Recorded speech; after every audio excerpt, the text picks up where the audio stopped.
Corn, or maize, maíz, does not exist in the wild, nor can it reproduce itself with its husk-encased kernels. Farmers in present-day southern Mexico engineered the species through the meticulous cultivation of teosinte around 10,000 years ago.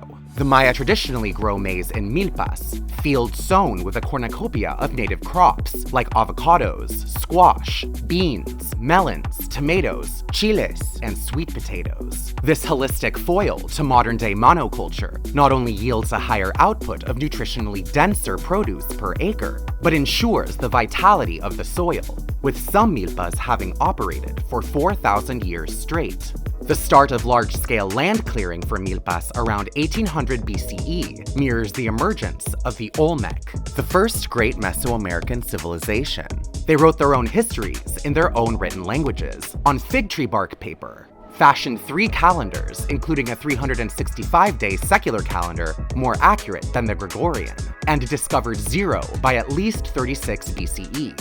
So central was maize to the neighboring Maya, the first great cultivators of corn, that in their creation story, Popol Vuh, humans were created out of maize. The Maya were truly self-made. Maize radiated from Oaxaca to Teotihuacan, a vast city-state that arose around the time of Christ. Its grandiose architecture and religious imagery greatly influenced the Aztecs 1,000 years later, who organized pilgrimages to the already ruined city.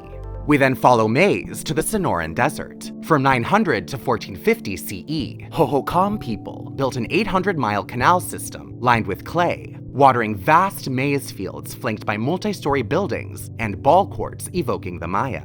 Maize, adapted for a cooler climate, fed the Mississippian metropolis of Cahokia, the largest pre-Columbian city north of Mexico.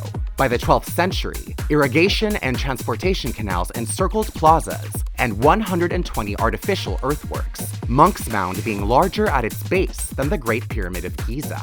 Cahokia rivaled the size of London and served as the principal urban nexus for regional trade.